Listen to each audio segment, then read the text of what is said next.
Yo, Caleb, I heard you a player. What? Nah. Dio, I heard you was a player. For real? Psych! Okay, it's Kings and Queens, and we back with another one. So today, I'm gonna be doing another Q&A. But today, I have a very special guest. I'm not gonna be doing it by myself.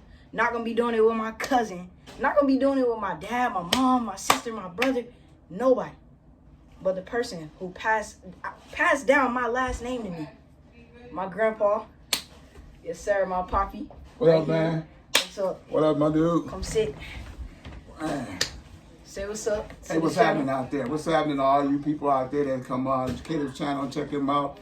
His poppy didn't touch down in the ATL. I just stopped in to say what's up and see how my grandkids is doing. So I just figured I'd come on this Q&A and see what's really going on. Yes, sir. All right, so basically, make sure y'all like, subscribe, hit that notification bell, and let's get straight into it for real. All right, bet. So first question. What up? First question. What is your basketball team name? Because they don't know, but you got a basketball team, and you the head coach of that team. What's your team name? Well, I'm the head coach of Rockford Guilford High School basketball team with the Guilford Vikings. I'm the varsity head coach, and that's my team that I have in Rockford. So I also coach and mentor young men in Rockford, Illinois. But my main thing that I do is continue. I coach high school basketball, and if you guys know anything about Guilford, I tell you, if you ever get to Rockford, it's a good place to come out and watch and see how we roll. And, you know, he led his team to the championship. You already right. know. So, for people who are in Rockford, y'all most definitely know. But, another question. So, this one finna get a little bit spicy on your team. All right. Not to ruin them between them, but who is your favorite player in your opinion? Man, you know what? Being the head coach that I am, that's a good question there, okay? That's a good question. I try and keep it pretty much smooth with the team. I don't have a favorite player. I have several favorite players. Okay. I have a team of roster, usually a 13 every year that I have it. Now, currently right now, I have a few guys coming back that I'm ready to push to another level.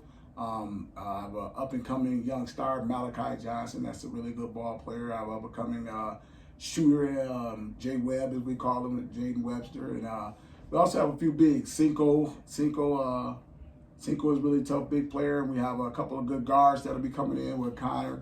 And we got some young guys coming up in our program. So those 5 or 6 names I named, I got all Michael Jalil. Don't want to miss him out.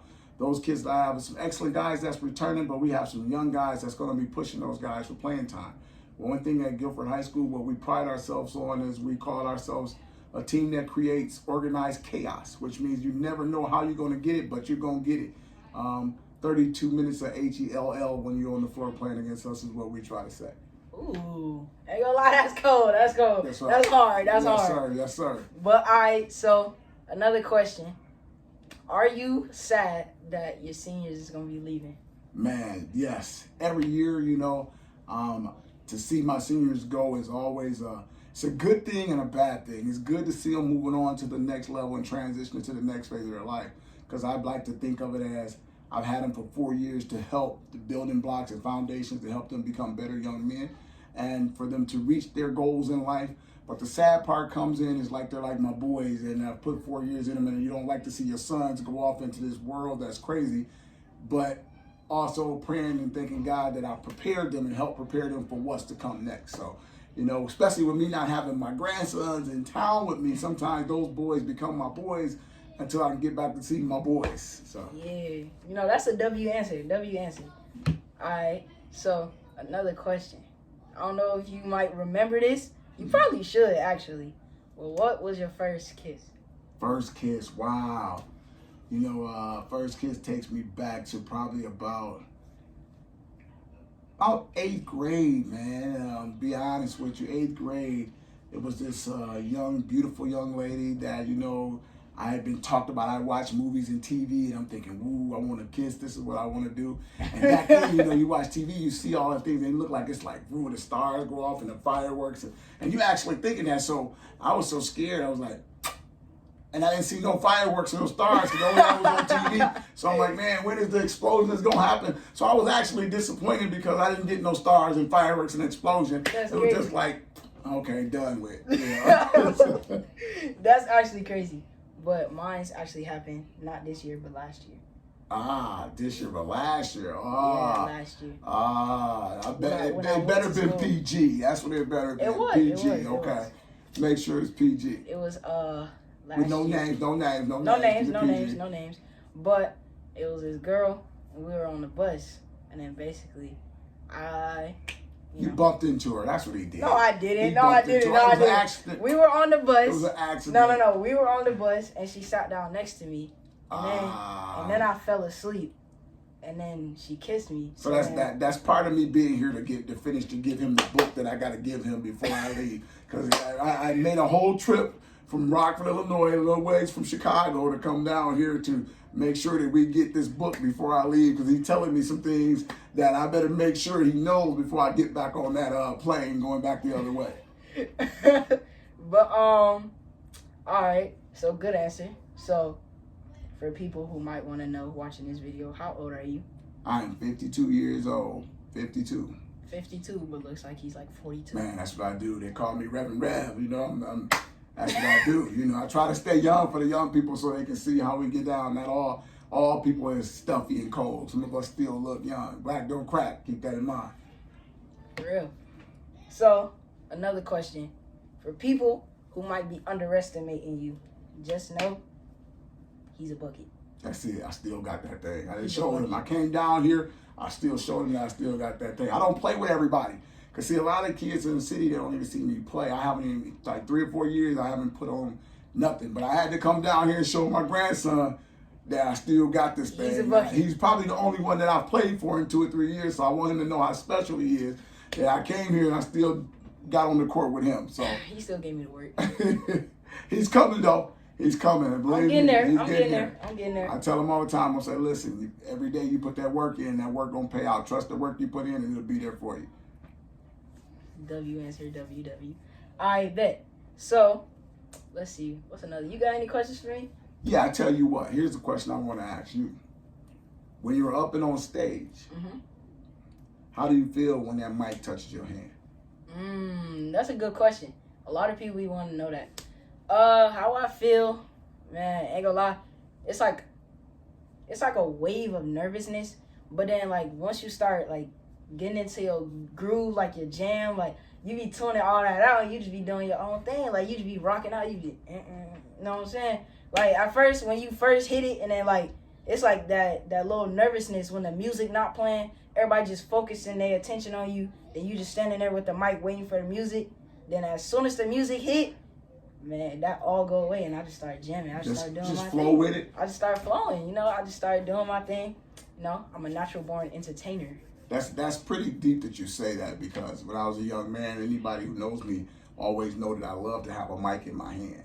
Honestly, that's what I did before I ever thought about coaching. Before even in school, I probably had books that I wrote so many raps and different things on. That's all I did. And I went to shows and I did shows. So to see my grandkids up and doing shows, it's amazing, because I'm watching the second phase of what even I was doing back then. So that's pretty awesome that you do that. Another question is, do you focus in on one person, or you just focus in on the whole crowd? Man, to be honest, when it comes to performing, the only time I'll focus on one person is if I'm speaking to them, like I'm rapping to them.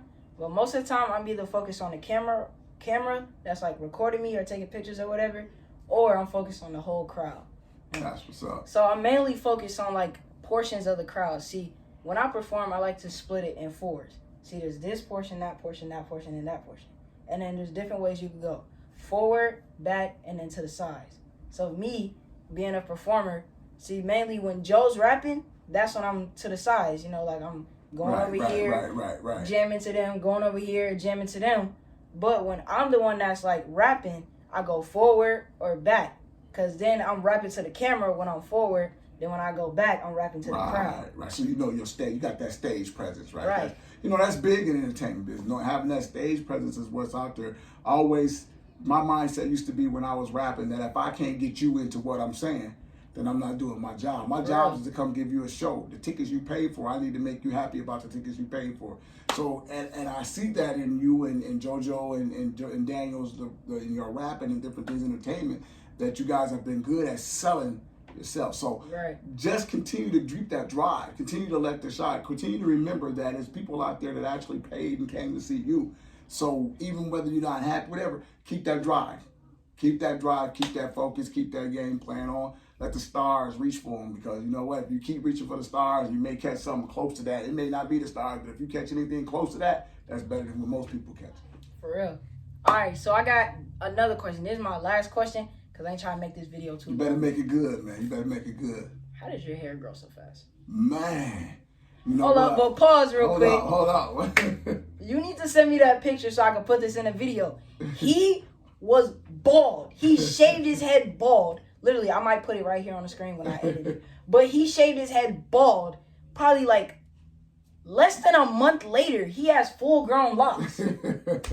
See, he's exaggerating the month now. I'm not for real. It sure felt like less than a month. It probably felt like that. Here's the thing about that, you know.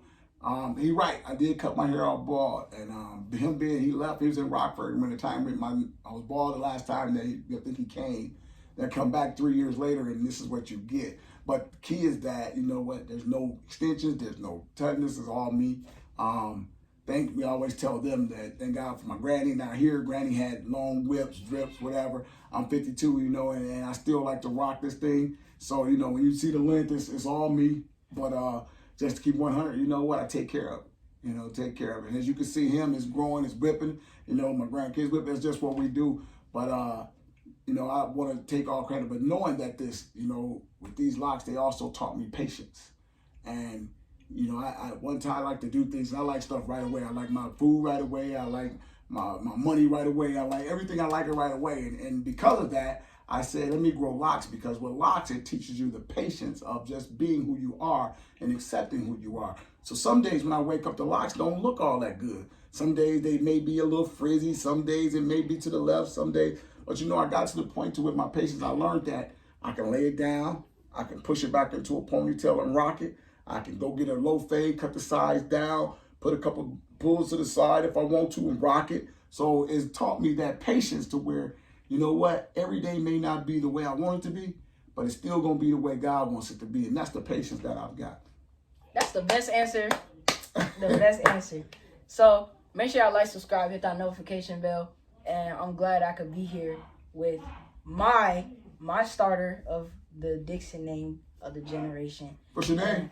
Huh? What's your name? Caleb Dixon. What's your name? Last name Dixon. What's your middle name? Michael. What's your other middle name? That's it. Christopher. Christopher. That's it. Yeah. That's how we do it. So this is my puppy, y'all. Thank you for joining us. Yes, sir. On this lovely night. So make sure y'all like, subscribe, hit that notification bell. Stay tuned for the next one. And always stay lit. Deuces. Peace.